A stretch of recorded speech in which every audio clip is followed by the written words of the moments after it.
قرآن بسلسلہ فہم قرآن و انس قرآن۔ آج 5واں درس ہے اور 5ویں درس میں یعنی آج جو ہمارا درس ہے وہ سورہ توحید کے ضمن میں ہے۔ تو پہلے ہمارے جو درس قرآن تھے وہ قرآن کی اہمیت اور فضیلت پر مشتمل تھے۔ باقی جو قرآن کا ایک سلسلہ ہے چھوٹی صورتوں سے آغاز کیا ہے۔ تو سورہ توحید آج جو ہمارا موضوع ہے وہ سورہ توحید ہے۔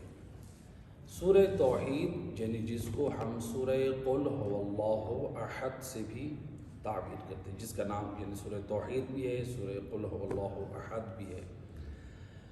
اس کی پہلے فضیلت کے بارے میں ہم ذکر کرتے ہیں، چند روایات۔ امام جعفر صادق علیہ السلام اللہم صلی علی محمد وآلہ، امام فرماتے ہیں من کان یؤمن باللہ والیوم الآخر فلا یدع ان یقرع فی دبر الفریضہ قل هو اللہ احد فإن من قرأها جمع اللہ له خیر الدنیا والآخرہ وغفر له ولوالدیہ وما ولد۔ امام علیہ السلام فرماتے ہیں جو شخص سورہ قل هو اللہ احد کو ہر واجب نماز کے بعد تلاوت کرتا ہے، یعنی انسان اپنی عادت بنا لے ہر واجب نماز کے بعد، امام فرماتے ہیں جو شخص سورہ توحید کی تلاوت کرتا ہے پروردگار اس کے لیے دنیا اور آخرت کی بھلائیوں کو جمع کر لیتا ہے۔ اور پھر امام فرماتے ہیں یعنی اس کے لیے بھلائیاں تو جمع ہو جائیں گی اور اللہ سبحانہ و تعالیٰ اس کو دوسری کرامت یہ عطا فرمائے گا، اس پڑھنے والے کے بھی تمام گناہ معاف کر دیے جائیں گے اور اس کے والدین کے بھی گناہ معاف کر دیے جائیں گے، اور جو اس کی نسل میں پیدا ہو رہے ہیں یعنی جو اس کی اولاد ہے، اس کی نسل جہاں تک جاری، اس کو بھی اللہ سبحانہ و تعالیٰ اس سورہ توحید کی قرأت، اس کی تلاوت کے صدقے میں معاف کر دے گا۔ یعنی اس قدر یعنی یہ مبارک عمل ہے، یعنی ہر واجب نماز کے بعد صرف ایک مرتبہ سورہ توحید کی تلاوت کرنے سے دنیا اور آخرت کی خیرات بھی اللہ عطا کرتا ہے، اور اللہ تعالیٰ مغفرت کا تحفہ اس کو بھی دیتا ہے، اس کے والدین کو بھی دیتا ہے اور اس کی اولاد کو بھی دیتا ہے۔ دوسری روایت بھی امام سے ہے، امام فرماتے ہیں جو شخص اپنے گھر سے نکلتے وقت 10 مرتبہ سورہ توحید کی تلاوت کرے تو اس وقت تک جب تک وہ اپنے گھر میں نہیں آئے گا وہ اللہ کی حفظ و امان میں رہے گا۔ یعنی جو شخص گھر سے نکل رہا ہے اس کو چاہیے 10 مرتبہ سورہ توحید کی تلاوت کرنا۔ یہ ہے کہ یعنی جب آپ گھر سے نکل رہے ہیں تو 10 مرتبہ سورہ توحید کی تلاوت کریں تو اس کی برکت سے اللہ اپنی حفظ و امان میں رکھے گا۔ لیکن اگر کوئی شخص اپنے گھر میں آ رہا ہے اس کے لیے بھی حکم موجود ہے۔ خود امیر المومنین علی ابن ابی طالب علیہ السلام اللہم صلی علی محمد، امام نے اپنے اصحاب کو کچھ وصیتیں فرمائی۔ ان میں امام فرماتے ہیں کہ جب کوئی شخص اپنے گھر میں آئے اور اس میں آ کر گھر والوں کو سلام کرے، یا پھر اگر گھر والے نہیں ہیں، انسان آیا ہے گھر میں کوئی نہیں ہے، خود اس نے جو ہے وہ دروازہ کھولا ہے، گھر میں کوئی فرد نہیں ہے، امام فرماتے ہیں پھر وہ کیا کہے؟ اگر گھر میں کوئی بھی نہیں ہے تو پھر یہ کہے السلام علینا من ربنا، یعنی اپنے اوپر سلام کرے۔ اگر گھر والے ہیں تو گھر والوں پہ سلام کرے، اگر گھر میں کوئی نہیں ہے تو پھر کہے السلام علینا من ربنا۔ امام فرماتے ہیں یہ پڑھنے کے بعد وہ اپنے دروازے کے پاس اپنے گھر میں سورہ توحید کی تلاوت کرے تو اللہ مہربان اس سورت کی برکت کے صدقے میں اس کو فقر و فاقہ سے بھی نجات عطا کرے گا اور اللہ اس کو رزق میں وسعت عطا کرے گا۔ یعنی گھر سے نکلتے وقت پڑھیں تو اللہ کی امان اور حفظ میں رہیں گے، اور گھر میں آتے ہوئے پڑھیں تو فقر و فاقہ سے بھی نجات ہے اور جو ہے وسعت رزق کا یہ وسیلہ ہے۔ تو یعنی یہ عمل امام علیہ السلام نے تعلیم فرمایا۔ اسی طرح سے روایت ہے رسول خدا صلی اللہ علیہ وآلہ وسلم سے، اللہم صلی علی محمد وآل محمد، آپ فرماتے ہیں کہ قراءتها علی قبور الاموات فیہا ثواب قصیر، قبور پر یعنی قبروں پر اگر ان سورہ توحید کی تلاوت کی جائے تو اس کا بہت زیادہ ثواب ہے۔ دوسری روایت میں فرماتے ہیں کہ یعنی سورہ توحید کا پڑھنا ایسے ہے جیسے تمام قرآن کے پڑھنے کا ثواب ہے۔ یعنی سورہ توحید اس قدر بافضیلت اور باعظمت ہے، اس قدر باشرافت ہے، تو سورہ توحید کو اپنی زندگی میں شامل کرنا چاہیے۔ اور پھر اس کے بعد فرماتے ہیں رسول اللہ فرماتے ہیں وَهِيَ حِرْزٌ مِّن كُلِّ آفَةٍ، یہ ہر آفت کے لیے حرز ہے۔ حرز کسے کہتے ہیں؟ یعنی اگر آپ اپنی حفاظت چاہتے ہیں، جیسے مثلا موجودہ دور میں کہتے ہیں کہ بھئی آپ جو ہے کرونا وائرس کی ویکسین لگوا لیں تو آپ جو ہے اس سے سیو رہیں گے، یہ اور بات ہے۔ عمران خان نے جو ہے وہ ویکسین بھی لگوائی ہے اور کرونا کا جو ٹیسٹ ہے وہ بھی اس کا مثبت آ گیا۔ جہاں پر اللہ کا ارادہ ہو جائے تو ہمارے وہاں پر عمل جو ہے بے بس ہو جاتے ہیں۔ تو انسان جتنی بس اللہ کی امان میں انسان کو اپنے آپ میں رکھنا چاہیے۔ ہاں اسلام یہ بھی کہتا ہے آپ اپنے لیے اسباب خیر کے مہیا کریں، آپ اپنے لیے اسباب مہیا کریں، لیکن بھروسہ آپ کا ذات الہی پہ۔ ایسا نہیں ہے کہ میں ویکسین لگوا لوں اور کہوں کہ بس میرے لیے تو اب امان ہے، میں جیسے نہیں۔ آپ نے اپنی حفاظت کا انتظام کیا ہے، اب اللہ پہ بھروسہ کریں۔ اے بار الہ، میرا کام تھا ویکسین لگوانا، میرا کام ہے علاج کرنا، شفا دینا تیرا کام۔ تو بہرحال امام فرماتے ہیں، رسول اللہ فرماتے ہیں یہ کیا ہے؟ یہ حرز ہے، یعنی ہر قسم کی آفت و مصیبت۔ آفت کون سی؟ آپ کے گھر میں بیماری کی شکل میں آنا چاہ رہی آفت، آپ کی نسلوں میں، آپ کو رزق کے حوالے سے، آپ کی عزت و آبرو، آپ کی ناموس کے حوالے سے، آپ کے دین میں بے دینی کے اعتبار سے کسی قسم کی آفت کا خطرہ اور خدشہ لاحق ہو سکتا ہے انسان کو۔ امام فرماتے ہیں اگر آپ دین کی، دنیا کی، اخلاق کی کسی اعتبار سے آفت سے نجات چاہتے ہیں تو سورہ توحید کو اپنے لیے حرز قرار دیں۔ تو یعنی یہ سورہ توحید یعنی اس قدر پرعظمت ہے۔ تو اس کے بعد جو ہے یعنی دیکھیں سورہ توحید کی کیا فضیلت ہے۔ روایت کے جملے ہیں کہ رسول خدا صلی اللہ علیہ وآلہ وسلم، ایک صحابی کا انتقال ہوا، ان کا نام تھا حضرت سعد ابن معاذ۔ ان کا انتقال ہوا تو رسول اللہ ان کے جنازے پہ گئے۔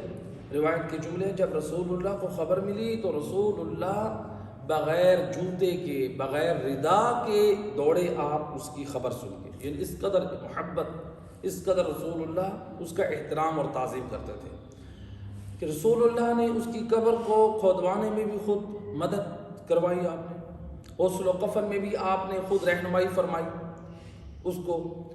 اور یہاں تک ملتا ہے کہ اس کے لحد میں، روایت میں ملتا ہے کہ رسول اللہ اس کی لحد میں پہلے سوئے ہیں۔ بعض روایتوں میں ملتا ہے کہ رسول اللہ اس کی لحد میں بھی سوئے ہیں۔ اب دیکھیں یعنی کس قدر یعنی باعظمت ہے یہ صحابی۔ تو روایت کے جملے ہیں کہ کسی نے پوچھا کہ یا رسول اللہ، یہ آپ نے سعد ابن معاذ کے جنازے میں جب شرکت کی تو آپ کے کاندھوں پہ ردا نہیں تھی، آپ کے پاؤں میں جوتے نہیں تھے، آپ نے اپنی انگلیوں پہ اپنی ایڑیوں کو اٹھایا ہوا تھا، کیا وجہ تھی؟ آپ اس طرح جنازے کے ساتھ، اور کبھی آپ دائیں ہوتے تھے تو فوراً پھر آپ بائیں کی طرف آ جاتے تھے، بائیں ہوتے تھے تو دائیں کی طرف، تو اس کا سبب کیا ہے، ریزن کیا ہے اس کا؟ رسول خدا صلی اللہ علیہ وآلہ وسلم فرماتے ہیں سعد کے جنازے میں 70,000 ملائکہ شرکت کر رہے تھے اور جن کا سردار جبرائیل امین تھا۔ تو جبرائیل امین 70,000 ملائکہ کو لے کر آئے جو سعد کا نماز جنازہ پڑھنے کے لیے۔ تو ان کے تاسی میں میں نے، انہوں نے ردائیں نہیں پہنی تھی، ان کی تاسی میں میں نے حزن کے طور پہ کاندھے پہ ردا نہیں رکھی اور پاؤں میں جوتا نہیں پہنا۔ تو رسول اللہ فرماتے کہ میں نے حضرت جبرائیل سے سوال کیا، اے جبرائیل، یہ 70,000 ملائکہ کے آنے کا سبب کیا ہے اس صحابی کا نماز جنازہ پڑھنے کا؟ کہا یا نبی اللہ، جو سعد تھا یہ اتنا با کردار تھا، اس کے دامن میں عمل ایک ایسا ہے جو ملائکہ کو بڑا محبوب ہے، اللہ کو عمل بڑا محبوب ہے۔ سعد کیا کرتا تھا؟ سعد ابن معاذ یہ اٹھتے بیٹھتے چلتے ہوئے جاتے ہوئے آتے ہوئے یعنی ہر حالت میں یہ کیا کرتا تھا؟ سورہ توحید کی تلاوت کرتا رہتا تھا۔ اللہ کو اور ملائکہ کو یہ عمل اتنا پسند آیا کہ وہ 70,000 ملائکہ جبرائیل ان کا سردار اللہ کی اجازت سے اس سعد ابن معاذ کے جنازے میں شریک ہوئے۔ کس کی برکت سے؟ سورہ توحید کی برکت سے۔ یعنی سورہ توحید اس قدر بابرکت ہے کہ جبرائیل جیسا فرشتہ 70,000 ملائکہ کو لے کے آئے اس کے جنازے میں، تو لہٰذا یہ سورہ توحید کی برکت ہے۔ لیکن دیکھیں اسی روایت کو میں ایک آخر جملے ایک اور بیان کر دوں، یعنی سورہ توحید کی یہ فضیلت ہے، تو کوشش کرنی چاہیے کہ ہمیں بھی سورہ توحید کو اپنی زندگی میں لانا چاہیے۔ لیکن روایت کہتی ہے کہ جب حضرت سعد ابن معاذ کے دفن کر دیا گیا تو ان کی مادر گرامی قبر پہ بیٹھ کے کہہ رہی تھی کہ اے سعد تو کتنا خوش نصیب ہے، تو کتنا خوش نصیب ہے کہ یعنی تیرے غسل و کفن سے لے کر دفن تک تیرا نماز جنازہ بھی پڑھانے والا نبی ہے، اور تیری اتنی فضیلت و کرامت الصحابہ کرام یعنی رسول اللہ اور مولا علی علیہ السلام باقی باعظمت افراد بھی تیرے جنازے میں شریک ہیں، تو کتنا سعید ہے۔ رسول خدا فرماتے ہیں کہ اے مادر سعد ابن معاذ مجھے کیا معلوم، تیرے بیٹے کو فشار ہو رہا ہے، تیرے بیٹے کو فشار قبر ہو رہا ہے۔ حضرت سعد ابن معاذ کی ماں پریشان ہو گئی، یعنی اتنا بزرگ اور جلیل القدر صحابی اور اس کو بھی فشار قبر ہو رہا ہے۔ اس لیے روایات میں ملتا ہے کہ 5 بعض گناہ ایسے ہیں، جس بعض روایات میں 3 گناہ ملتے ہیں، بعض میں 5 ہیں، بعض میں زیادہ تعداد ملتی ہے، کہ چند گناہ ایسے ہیں کہ جو فوراً انسان کے لیے فشار قبر کا سبب بنتا ہے، جن میں سے کہا ہے کہ ایک گانا موسیقی ہے، جی ایسا گناہ ہے کہ جس میں جو ہے فشار قبر فوراً ہوتا ہے۔ اسی طرح سے کہا ہے کہ ایک جو ہے وہ بدخلقی ہے، انسان جو ہے بد اخلاق ہو، اس لیے کہا گیا کہ جو شخص بد اخلاق ہوتا ہے یعنی لوگ اس سے تنگ نہیں ہوتے ہیں، وہ خود اپنے آپ سے خود بھی تنگ ہوتا ہے۔ تو لہٰذا اسی لیے جب سعد ابن معاذ کی ماں نے پوچھا کہ یا رسول اللہ وہ کیا وجہ ہے کہ میرے بیٹے کو فشار قبر ہو رہا ہے، آپ نے فرمایا کہ اس لیے کہ سعد ابن معاذ دیندار تھا، نیک تھا، اچھا تھا، پاک دامن تھا، لیکن وہ اپنی بیوی کے ساتھ جو ہے وہ بدخلق تھا، تند کلام تھا، سختی سے پیش آنے والا تھا۔ اسلام اور دین نے چند موارد میں سختی کی اجازت دی ہے، سختی بھی نہیں یعنی سختی بمانا یہ نہیں ہے کہ ہم مار کٹائی شروع کر دیں، نہیں، یعنی اسلام اور دین نے چند مقامات پر جو ہے وہ حکم الہی پہ ڈٹنے کے بارے میں کہا ہے، جس کو ہم سختی سے تعبیر کریں۔ جب اللہ تعالیٰ کے دین کا حکم پامال ہوگا اس وقت آپ دین پہ ثابت کر کے رہیں، آپ اللہ تعالیٰ کے دین کا مذاق نہ اڑوانے کا مجھے بتائیں، یا اسی طرح سے آپ کے سامنے کوئی شخص جو ہے وہ اللہ تعالیٰ کے دین کو کے حکم کو پامال کر رہا ہے، یا اسی طرح سے دین کے حکم کو معمولی سمجھ رہے ہیں، تو اس مقام پر کہا گیا ہے کہ آپ جو ہے وہ اپنی دینی غیرت کو دکھائیں، اور جس کی مثال ہمارے پاس جو ہے خود ائمہ خدا علیہ السلام کی سیرت طیبہ میں بھی ملتی ہے۔ تو لہٰذا یہ حضرت سعد ابن معاذ، بلکہ ایک روایت میں ملتا ہے کہ ایک جنگ تھی جس جنگ کا نام تھا جنگ سلاسہ، یعنی زنجیروں کے ساتھ۔ رسول اللہ نے تفصیلی واقعہ ہے میں جو موضوع کے مطابق رسول اللہ نے پہلے اصحاب اپنے مختلف بھیجے، وہ اصحاب ناکام واپس پلٹے، لیکن رسول اللہ نے پھر مولا علی علیہ السلام کو اس جنگ پہ بھیجا۔ جب مولا علی علیہ السلام فتح اور کامیابی و کامرانی کے ساتھ آئے تو آپ نے وہاں پر قیدیوں کو زنجیروں کے ساتھ باندھا ہوا تھا، تو جب رسول اللہ کی خدمت میں جب آپ فتح اور کامیابی کے ساتھ آئے تو رسول اللہ نے بڑی عزت و شان سے ان کا استقبال کیا۔ کچھ لوگوں کا جو ہے وہ ہاضمہ خراب ہو گیا، آ کر مولا علیہ السلام کی شکایت کی کہ یا رسول اللہ کہ علی حیدر کرار نے، علی مولا نے ادھر جتنی بھی نمازیں پڑھی ہیں ہر نماز میں سورہ توحید کی تلاوت کرتے رہے، تو یہ کوئی نئی بات ہے، یعنی ان کو نئی بات لگ رہی تھی۔ رسول اللہ فرماتے ہیں کہ علی کو بلاؤ، یہ میں خود علی سے پوچھتا ہوں کہ اس نے یہ ایسا کیوں کیا۔ جب مولا علی علیہ السلام کو بلایا گیا، کہا کہ اے علی آپ بتائیں کیا آپ نے ہر نماز میں سورہ توحید کو پڑھا ہے؟ لوگ یہ شکایت کر رہے ہیں، کہا جی یا نبی اللہ، کہا کیوں آپ یہ پڑھتے ہیں؟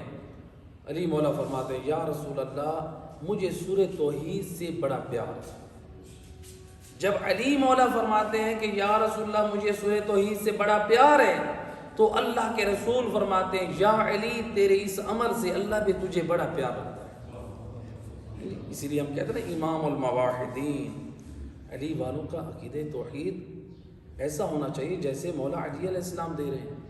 نہج البلاغہ پڑھیں، اپنی اولادوں کو، اپنی نسلوں کو، اپنے جوانوں کو نہج البلاغہ کی طرف رغبت دلائیں۔ پڑھیں تو صحیح امام علی علیہ السلام اپنے چاہنے والوں کو کیسا عقیدہ دے رہے ہیں، ہمارا عقیدہ توحید کیسا ہونا چاہیے۔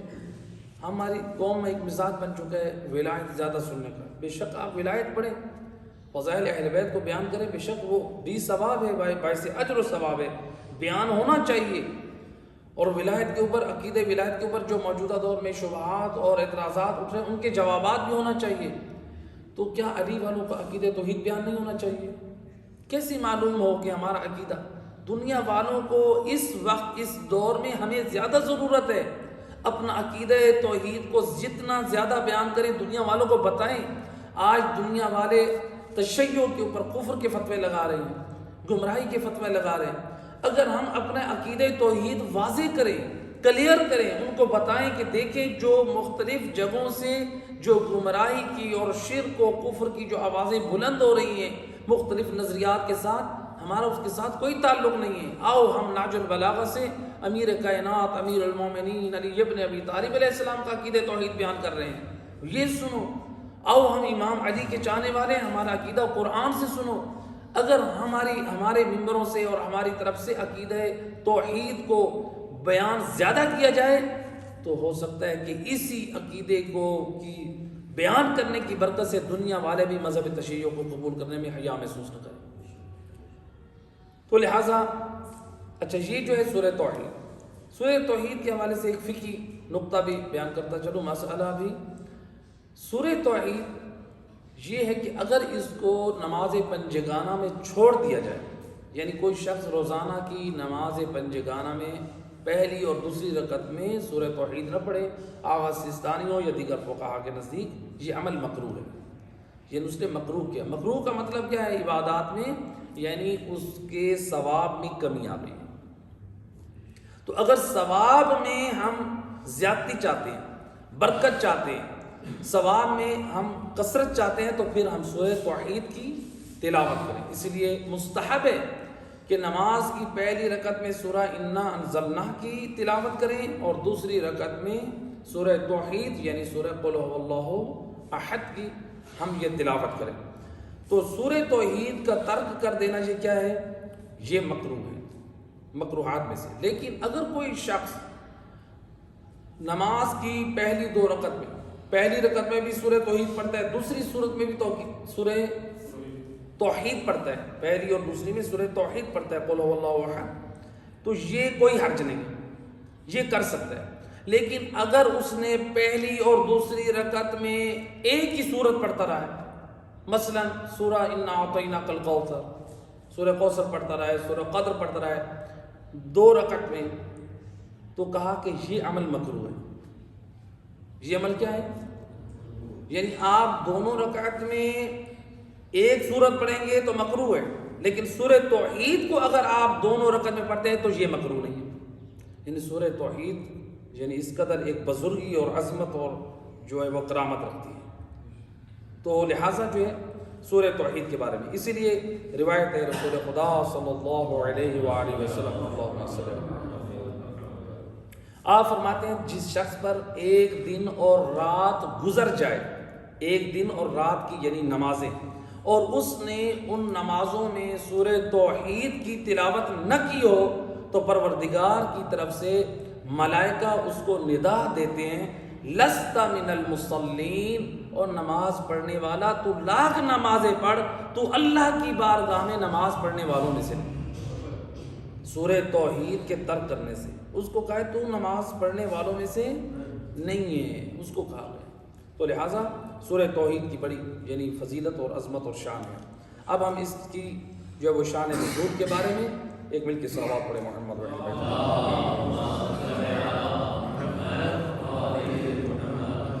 سورہ توحید کا شان نزول کیا ہے؟ مختلف روایات ہیں۔ ایک روایت میں ملتا ہے کہ یہودیوں نے یا یہودیوں کا ایک سردار. بعد میں ملتا ہے کہ یہودیوں کی ایک قوم گروہ نے آ کے یہ سوال کیا.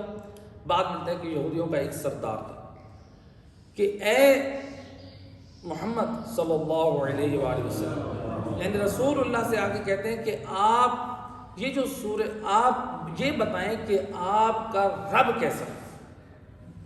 بھئی ہمارا تو وہ اپنے رب کے بارے میں جو نظریہ رکھتے تھے، آپ یہ بتائیں آپ کا رب کیسا ہے. بعض روایات ملتا ہے کہ عیسائیوں کا گروہ آیا، آپ کا رب کیسا ہے، چونکہ عیسائی مذہب میں بھی مختلف نظریات ہیں. بعض وہ تثلیث کے قائل ہیں، بعض جو ہے وہ مثلا حضرت عیسیٰ اور حضرت مریم کو، یعنی عجیب و غریب قسم کے نظریات ہیں. انشاءاللہ وہ کبھی اپنے موقع اور محل پہ اس کو بیان کیا جائے گا. تو عیسائیوں میں بھی ایک نظریہ جو عقیدہ توحید ہے وہ جدا ہے، جو صحیح نہیں ہے، جو گمراہی پر مشتمل ہے. عیسائیوں نے بھی سوال کیا کہ آپ کا رب کیسے ہے، یہودیوں نے بھی سوال کیا کہ آپ کا رب کیسے ہے، اور ادھر سے کفار و مشرکین بھی سوال کرتے تھے، چونکہ وہ تو اپنے بنائے ہوئے بتوں کی پرستش کرتے ہیں. ان کو وہ رب، وہ اللہ کے اوپر بھی ایمان رکھتے تھے، جو اللہ ہے اس پر بھی ایمان رکھتے تھے، لیکن بتوں کے اوپر بھی ایمان رکھتے تھے. وہ کہتے تھے اللہ ہے لیکن ہاں اللہ اس لائق نہیں ہے کہ اس کی عبادت کی جائے. یہ جو بت ہے نا، ان کی یہ عبادت کے لائق ہے، یعنی ایک جہالت. تو یہ جو ہے مشرکین و کفار بھی آ کے سوال کریں. تو اب جتنی بھی روایات مختلف ہیں، یہود ہوں، نصارہ ہوں، مشرکین و کفار ہوں، سب یہی آ کر کہتے ہیں کہ آپ کا رب کیسا ہے. تو روایت میں ملتا ہے کہ رسول خدا صلی اللہ علیہ وآلہ وسلم خاموش رہے. تو 3 دن آپ خاموش. البتہ ایک روایت میں ملتا ہے جو یہودیوں نے سوال کیا، رسول اللہ خاموش رہے تو 3 دن تک حکم الہی کے نازل ہونے کا انتظار کیا. تو سورہ توحید نازل ہوئی. تو رسول اللہ نے یہ سورہ توحید پڑھ کے سنائی کہ میرا رب کیسا ہے، جو پورا عقیدہ توحید کو واضح بیان کر رہی ہے، کلیئر کر رہی ہے کہ یعنی رسول اللہ جب یہ بیان کر رہے ہیں لوگوں کے سامنے تو اللہ کی طرف سے نازل کردہ یہ حکم کو بیان کر رہے ہیں. تو لہٰذا مختلف قوموں کی طرف سے سوال اٹھنا کہ آپ کا رب کیسا ہے، اور اس کے جواب میں اللہ سبحانہ و تعالیٰ نے سورہ توحید کو نازل کیا. تو جو ایک عظمت اور کرامت کا جو ہے وہ سبب بنتی ہے کہ یعنی یہ سورت جو ہے اس قدر بزرگ ہے، اس قدر باعظمت ہے کہ اللہ نے کئی قوموں کے سوالات کے جواب میں صرف ایک سورہ کو اتار کے قیامت تک کے لوگوں کے اس مشکل کا حل بیان کر دیا کہ مسلمانوں کا عقیدہ توحید کیسا ہے. اس لیے کہا گیا کہ یہ سورہ توحید جو ہے یہ شجرہ الہی ہے، یعنی اللہ تعالیٰ کا حسب و نسب اگر کوئی جاننا چاہتا ہے تو سورہ توحید کا مطالعہ کریں. جس طرح ہم اپنے باپ، دادا، بیٹے ان کا ذکر کرتے ہیں کہ اس کا باپ فلاں ہے، دادا فلاں ہے، اس کے بیٹے اتنے ہیں، تو سورہ توحید میں بھی یہی ہے، یہی سارا ذکر موجود ہے. انشاءاللہ اس کے ترجمے بیان کریں گے. تو ایک مرتبہ صلوات پڑھیں محمد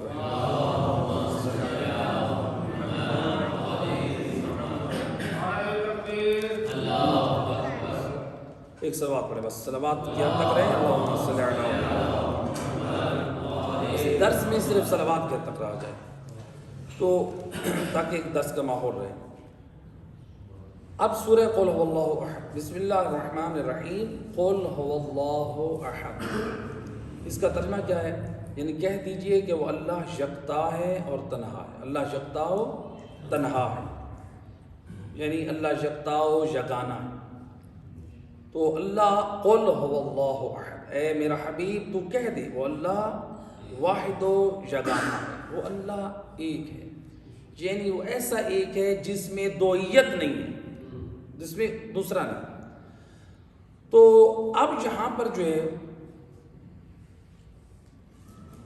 اس میں سورہ توحید میں یعنی اللہ سبحانہ و تعالیٰ نے ایک توحید کا جو اہم پیغام دیا. توحید جو ہے عقیدہ توحید، ہمارے پاس اس کی 4 قسمیں ہیں. جب ہم سورہ توحید یعنی اللہ سبحانہ و تعالیٰ کیا ہے، وہ ایک ہے، تو ہمارے پاس توحید کی 4 قسمیں ہیں. نمبر 1 اللہ اپنی ذات میں واحد ہے، جو قرآن کریم کی اس آیت میں اشارہ ہے۔ یعنی اللہ میں دوئیت نہیں ہے، اللہ کا کوئی شریک نہیں ہے، وہ اپنی ذات میں کسی اور کے ساتھ کسی چیز کا محتاج نہیں ہے۔ وہ اللہ نہیں رہے گا اگر اللہ اپنے میں کسی کا محتاج ہے، یا اللہ دو ہوں۔ تو اگر ہم اللہ کی ذات میں یعنی ہم دو اللہ کے قائل ہو جائیں تو پھر نظام میں خلل لازم ہے، نظام میں جو ہے وہ ایک بربادی لازم ہے۔ اسی لیے اللہ تعالیٰ سورہ انبیاء میں واضح طور پہ یہ فرما رہا ہے کہ ایک صلوات پڑھیں محمد،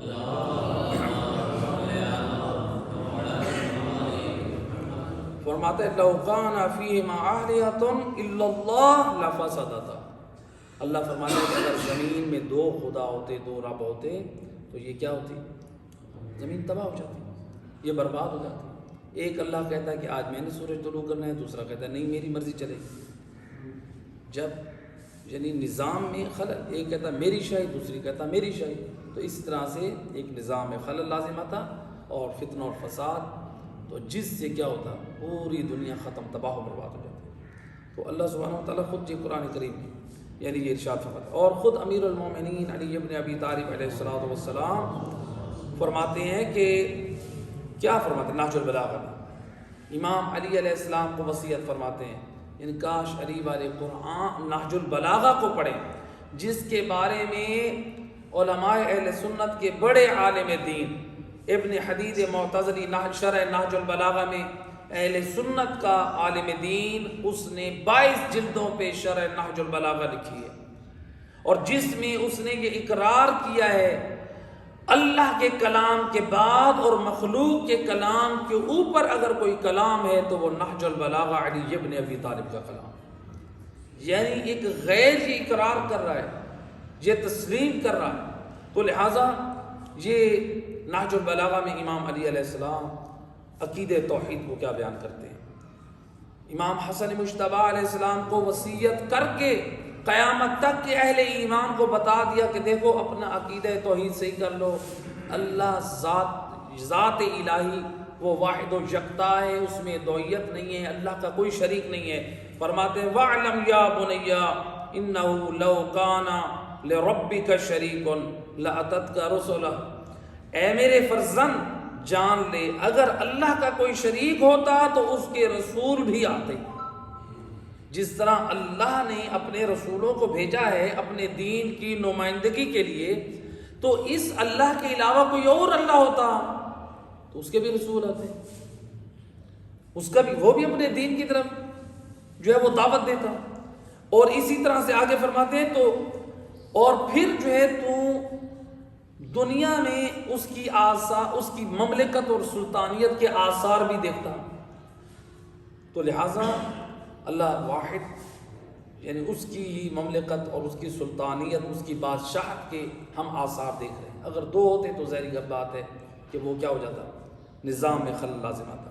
تو لہٰذا اللہ جو ہے وہ کیا ہے، واحد و یکتا ہے، یعنی اللہ میں تقسیم نہیں ہے۔ کس اعتبار سے تقسیم نہیں ہے؟ خارجی اعتبار سے۔ اللہ ایسا نہیں ہے کہ اشیاء کی صورت میں اللہ میں تقسیم ہو جائے، جیسے ہمارا وجود ہے، آگ، مٹی، پانی، یہ اسی طرح سے دیگر آپ یہ جو موجودات ہیں جتنے بھی ہیں، یہ اشیاء جو ہیں کہ کیا ہیں، اجزاء سے بنے۔ تو اللہ کیا ہے، وجود خارجی میں تقسیم نہیں ہوتا ہے۔ ایسا نہیں ہے کہ اللہ تعالیٰ کسی شے سے وجود میں آیا، اللہ تقسیم سے منزہ اور پاک ہے۔ اسی طرح اللہ تعالیٰ کی تقسیم ذہنی بھی نہیں ہے، ایسا نہیں کہ اللہ تعالیٰ ذہن میں بھی تقسیم ہو، ذہناً بھی ایسا نہیں۔ ہمارا یعنی عقل انسانی بھی یہ بات تسلیم کرتا ہے کہ اگر دو اللہ ہوتے تو ایک اپنی چلاتا دوسری اپنی چلاتا، اور پھر نظام میں خلل لازم آتا۔ تو تقسیم جو ہے اللہ میں نہ خارجی اعتبار سے ہے، نہ تقسیم اللہ کی ذہنی اعتبار سے، ایسا بھی نہیں کہ ہم کہیں کہ دو اللہ ہیں، نہ وہمی اعتبار سے۔ تو جو لوگ یعنی اللہ کی تقسیم کے قائل ہیں گویا وہ اللہ کے محتاج ہونے کا قائل ہے۔ جو اجزاء کی شکل میں آ جائے وہ اللہ نہیں رہتا ہے، وہ جو اپنے وجود میں غیر کا محتاج ہے پھر وہ اپنے آپ کو کیسے وجود دے سکتا ہے؟ وہ کسی کے اوپر کیسے خیر کر سکتا ہے جو اپنے وجود میں محتاج ہو؟ اگر ہم کہیں کہ اللہ میں اجزاء ہے، اجزاء تو محتاج ہوتے ہیں، جب اجزاء میں احتیاج ہے، جب اجزاء میں احتیاج ہے، جیسے ہم اپنے وجود میں اللہ کے محتاج ہیں، تو لہٰذا اللہ سبحانہ و تعالیٰ جو کسی کا محتاج نہیں، اللہ واجب الوجود ہے۔ اللہ واجب الوجود کسے کہتے ہیں؟ واجب الوجود وہ ہستی اور وہ ذات ہوتی ہے جو اپنی ذات میں کسی کی محتاج نہ ہو، اور بلکہ پوری کائنات یعنی جو ممکن الوجود ہے وہ اس کے محتاج ہو، اس کو کہتے ہیں واجب الوجود۔ واجب الوجود جو اپنی ذات میں محتاج، جو کسی کا نہ ہو بلکہ غیر اس کا محتاج ہو، اور ایک ہوتا ہے ممکن الوجود۔ اللہ کے علاوہ جو بھی ہے وہ ممکن الوجود ہے۔ ممکن الوجود کیا ہے؟ جیسے یعنی ہم انسان ہیں، انبیاء ہیں، ائمہ ہدیٰ علیہ السلام، جتنی بھی کائنات میں اشیاء ہیں، یہ کیا ہیں؟ ممکن الوجود ہے۔ یہ اور بات ہے کہ اس ممکن الوجود میں بھی بعض وجود اشرف اور اعلیٰ ہیں، جیسے سب سے اشرف اور اعلیٰ جو اللہ کی مخلوق ہے وہ محمد و آل محمد علیہ السلام، یعنی اللہ تعالیٰ کا جو فیض ہے وہ محمد و آل محمد، اور پھر ان کے صدقے میں اللہ نے ان کی محبت کے صدقے میں جو خلق کیا ہے وہ کائنات ہے۔ تو لہٰذا اشرف اور اکمل ہستیاں محمد و آل محمد ہیں۔ پھر اسی طرح سے ان کے بعد جو درجے ہیں، یعنی ہم مخلوقات ہیں، ہم بھی مخلوق ہیں، ہم اشرف ہیں کس سے؟ حیوانوں سے۔ حیوان اشرف ہے کس سے؟ پتھروں سے۔ یا نباتات ہیں، نباتات اشرف ہے کس سے؟ پتھروں سے۔ تو یعنی ہر وجود کا دوسرے کے اعتبار سے ایک نسبت اور اس میں شرف پایا جاتا ہے، ہر ایک کے اپنے اعتبار سے، نسبت کے اعتبار سے۔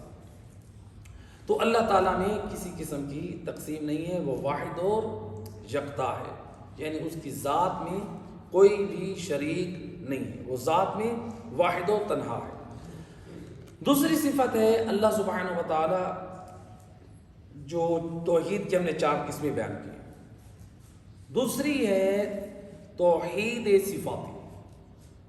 توحید صفاتی کیا ہے؟ یعنی اللہ کی ذات، یعنی جو اس کی صفات ہیں اس کی ذات سے جدا نہیں ہے، اللہ کی ذات سے الگ نہیں ہے، توحید صفاتی اس کو کہتے ہیں۔ جیسے مثلا مثال کے طور پہ ہم نے علم پڑھا انسانوں میں، ہم سے مراد ہم لوگ، ہم نے علم پڑھا تو ہم کیا کہلائے؟ عالم۔ ہم نے انجینئرنگ کا کورس کیا تو انجینئرنگ کہلائے، ہم نے ڈاکٹری کا کورس کیا تو ڈاکٹر کہلائے۔ تو جس ہم شعبے میں، فن میں ہم پڑھیں گے، مہارت کا حاصل کریں گے تو اس کے اسپیشلسٹ کہلوائیں گے۔ تو ہم، اس کا مطلب ہے پہلے عالم نہیں ہیں، پہلے انجینئر نہیں ہیں، پہلے ہم جو ہے ڈاکٹر نہیں ہیں، پہلے کوئی درزی نہیں ہے، یہ بعد میں سارے چیزیں آ رہی ہیں علم کے حاصل کرنے کے بعد۔ ہمارے اندر طاقت جو ہے وہ ہم اپنی طاقت کو بڑھانے کے لیے کیا کرتے ہیں؟ فروٹس کا استعمال، دوسری چیزوں کی، خارجی چیزوں میں استعمال کر کے اپنے بدن میں طاقت کو ہم وہ لے کر آتے ہیں۔ تو لہٰذا ہماری ذات اور علم جو ہے، علم ہمیں عارض ہوتا ہے بعد میں، طاقت آتی ہے ہمیں ہمارے اندر بعد میں۔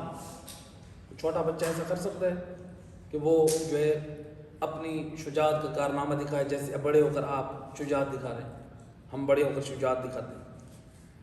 بچہ وہ طاقت اور پاور نہیں رکھتے، بوڑھا بھی وہ طاقت اور پاور نہیں رکھتے۔ تو لہٰذا اللہ سبحانہ و تعالیٰ کی ذات ایسا نہیں ہے کہ پہلے اللہ کے پاس الیاذ باللہ علم نہیں تھا بعد میں آیا، اللہ کے پاس پہلے قدرت اور طاقت نہیں تھی بعد میں آیا۔ اللہ سبحانہ و تعالیٰ جب سے ہے وہ خالق بھی ہے، وہ رازق بھی ہے، وہ مالک بھی ہے۔ اللہ سبحانہ و تعالیٰ جو ہے وہ اللہ سبحانہ و تعالیٰ جب سے ہے وہ عالم بھی ہے، وہ قادر بھی ہے، یعنی جب سے، تو جب سے ازل سے یہ چیز، اللہ کا علم اور قدرت جو ہے یہ ازل سے۔ ہاں یہ اور بات ہے کہ مثلا کوئی سوال پیدا ہو سکتا ہے کہ اللہ تعالیٰ جب سے ہے تو خالق بھی ہے، رازق بھی ہے۔ اللہ خالق اور رازق تب سے ہے، لیکن اس نے ارادہ خلق جو ہے مثلا وہ بعد میں اپنا اس کا ظاہر کیا، اس کے اندر یہ قدرت تو ہے نا خلق کرنے کی، رزق دینے کی قدرت بھی اس کے اندر ہے۔ یہ اور بات ہے کہ وہ چیزیں جو ہے بعد میں ہمیں نظر آ رہی ہیں، اللہ کے اندر وہ چیز وہ صلاحیت موجود ہے۔ مثال ہم اس تقریب ذہنی کے لیے یعنی ایک ذہن کے قریب مثال کے طور پر پیش کرتے ہیں۔ مثال کے طور پہ ایک سرجن ہے، وہ جو ہے صلاحیت رکھتا ہے، اس کو سرٹیفکیٹ بھی مل چکی ہے، اس کے پاس صلاحیت ہے۔ ہو سکتا ہے اس مثال کے اوپر بھی اعتراض یعنی وارد ہو سکتا ہے، لیکن ہم ایک ذہن کو قریب کرنے کی ایک مثال سمجھانا چاہ رہے ہیں۔ ڈاکٹر ہے، اس سرجن، اس کے سرٹیفکیٹ اس کے پاس موجود ہے، لیکن 6 ماہ تک اس نے جو ہے وہ کوئی آپریشن نہیں کیا، تو ہم اس کا مطلب یہ نہیں کہ ہم کہیں کہ یہ سرجن نہیں، اس کے اندر ملکہ ہے، اس کے اندر یہ طاقت ہے، اس کے اندر جو اس نے حاصل کی ہے، تو لہٰذا جب وہ کرے گا تو سرجن ہے، اگرچہ وہ پہلے سیکھا ہے، لیکن اللہ کی ذات ایسی نہیں ہے کہ اللہ نے کے پاس بعد میں علم آیا، بلکہ اللہ جب سے ہے وہ عالم ہے، اس کے پاس علم بھی ہے، وہ قادر بھی ہے، قدرت بھی ہے، یعنی اللہ کی ذات سے یہ جدا نہیں ہے، یہ الگ نہیں ہے، اس کی جو صفات ہیں وہ عین ذات ہیں، ہمارے اوپر جو ہے یہ ہماری صفات جو ہیں وہ عارض ہوتی ہیں، تو لہٰذا یہ چیزیں جو ہے یعنی یہ نسبت دینا یہ کہ یہ صفات جو ہے اللہ سبحانہ و تعالیٰ کی یہ اس کی ذات کا حصہ ہیں، اس کی ذات پر زائد نہیں ہے، یعنی یہ اضافی چیزیں نہیں ہیں جیسے ہماری ذات پر اضافی چیزیں ہیں۔ اس کے بعد جو ہے تیسری چیز، بس یہ 4 چیزیں بیان کریں، صرف آج سورہ قل هو اللہ احد کی معنی اور تفسیر کو ہم نے بیان کیا۔ اللہ الصمد سے آگے جو تفسیر ہے انشاءاللہ وہ ہم اپنے اگلے ہفتے کے درس میں اس کو بیان کریں گے۔ توحید افعال، توحید افعالی کیا ہے؟ یعنی اللہ کی افعال، یعنی کائنات میں ہر وجود، ہر حرکت جو دنیا میں ہو رہی ہے اس کی بازگشت جو ہے وہ سب کس کی طرف ہے؟ وہ اللہ کی طرف ہے، یعنی ہر کام جو ہے وہ اللہ کی طرف پلٹ رہا ہے، تو لہٰذا اللہ تعالیٰ کیا ہے؟ اس لیے کہ اللہ مسبب الاسباب ہے، تو لہٰذا اللہ تعالیٰ نے یہ نظام اسباب بھی کائنات کو، اللہ مسبب الاسباب ہے، تو کائنات کی ہر حرکت اللہ کی طرف پلٹتی ہے، لیکن یہاں پر یہ یاد رہے ہم اپنے فعل کو اللہ تعالیٰ کی طرف جو ہے وہ نسبت نہیں دے سکتے، اگرچہ ہمارا جو ہے وہ فعل بھی اللہ کی طرف پلٹ رہا ہے، لیکن اللہ نے ہمیں اختیار اور قدرت دی ہے، اللہ ہم سے برائی نہیں کروانا چاہ رہا، اللہ ہم سے صرف خیر کا ارادہ رکھتا ہے، وہ چاہتا ہے کہ میرا بندہ خیر انجام دے۔ انسان جو برائی انجام دیتا ہے اللہ تعالیٰ نے ہمیں اختیار بھی دیا ہے، اللہ نے ہمیں قدرت بھی دی ہے، اگر ہم اپنے ارادے اور اختیار سے کسی برائی کو انجام دیں گے تو اس کے مسئول اور جواب دہ ہم اللہ کی بارگاہ میں ٹھہریں گے، تو یہ نہیں ہے کہ ہم کہیں کہ اے اللہ یہ تو نے ہم سے کروایا، نہ، اللہ نے ہمیں جو ہے بااختیار بنایا ہے، اللہ سبحانہ و تعالیٰ نے ہمیں قدرت دی ہے، ہم اس کی قدرت کو غلط استعمال کر رہے ہیں، ہم اس کی جو ہے وہ طاقت کو غلط استعمال کر رہے ہیں۔ مثلا مثال کے طور پہ ایک دیکھیں، ایک چھری ہے، لوہار نے جو چھری بنائی ہے وہ کس لیے بنائی ہے؟ سبزی کاٹنے کے لیے، پھل کاٹنے کے لیے، اس کا ارادہ خیر ہے، جو چھری اس نے بنائی ہے اس کا ارادہ یہ نہیں ہے کہ اس چھری کے ذریعے سے کوئی کسی کا گلا کاٹے یا کسی کو قتل کرے یا کسی کو ڈرائے، اس کا ارادہ خیر کا ہے، تو یعنی انسان اس سے غلط استفادہ کرتا ہے۔ اللہ کا ارادہ بھی جو ہمیں طاقت دی ہے، اللہ نے ہمیں جو اختیار دیا، آزادی دی ہے، ہمیں اللہ کا ارادہ خیر ہے کہ میرا بندہ اس آزادی کے ساتھ میری عبادت کرے، میری طاعت کرے، میری بندگی کرے، تو یہ اللہ کا ارادہ خیر کا ہے، لیکن ہم جو ہے اپنے اللہ کے دی ہوئی طاقت کا غلط استعمال کر کے ہم خود مسئول ہیں اور خود جواب دیں، تو لہٰذا اس کو ہم یہ نہیں کہہ سکتے کہ یہ اللہ نے ہم سے کروایا ہے، جیسے یہ بعد میں یہ نظریہ ہے کہ یعنی علیہ باللہ یہ جو ہے امام حسین ابن علی کا یہ جو قتل ہے، امام حسین جو شہید ہوئے ہیں، یہ تو اللہ نے کرایا ہے۔ یہ جو بیان کیا جاتا ہے کہ کوئی پتا بھی اللہ کی مرضی سے نہیں ہل سکتا، کہتے ہیں کہ نہیں کہتے، یہ نظریہ کہتے ہیں، تو یہ نظریہ اس کے اوپر بہت زیادہ اشکالات وارد ہوتے ہیں۔ یہ کوئی پتا بھی جو ہے وہ اللہ تعالیٰ کی اجازت کے بغیر نہیں ہل سکتا، اور جو ہے مثلاً وہ پھر اس کو دلیل بنا کر لے آتے ہیں کہ یعنی یزید نے بھی جو قتل کیا ہے وہ تو اللہ کی مرضی سے کیا علیہ وسلم۔ اللہ تعالیٰ نے ایک نظام خلق کر دیا ہے، وہ ہوا ہے، وہ چلانے والی ہے، وہ پتوں کو حرکت میں دے رہی ہے۔ ہاں اللہ تعالیٰ اگر چاہے تو اس کو روک سکتا ہے، لیکن اللہ نے ایک نظام بنا دیا ہے۔ اسی طرح انسان یزید جو تھا، اللہ کے علیہ باللہ اللہ یہ چاہ رہا ہے کہ تو امام حسین کو قتل کر، یعنی یہ کیسے ہو سکتا ہے کہ اللہ ایک ہادی کو، ایک محافظ شریعت کو اللہ ایک ظالم کے ہاتھوں سے قتل کروائے؟ یہ تو پھر خود انصاف نہیں ہے۔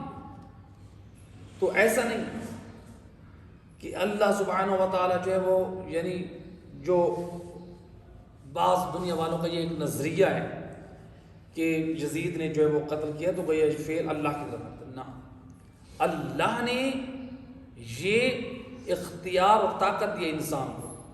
اگر آپ یزید کے بارے میں کہتے ہیں پھر تو انسان شرابی پیے، کہے اللہ نے شراب پلوائی ہے مجھے، پھر زنا انسان کرے علیہ باللہ، کہے اللہ نے زنا کروایا آپ سے، پھر انسان جتنی بھی برائیاں کرے کہیں اللہ کروا رہا ہے، قتل کر رہے ہیں پھر کہیں اللہ کروا رہا ہے، پھر تو جیلیں بند ہونی چاہیے، پھر تو یہ ایسا ہونا نہیں چاہیے۔ جب اللہ باللہ اللہ ہی کروا رہا ہے تو پھر یہ اللہ تعالیٰ جب کروا رہا ہے علیہ باللہ تو پھر اللہ ہمیں جہنم میں کیوں ڈالے گا؟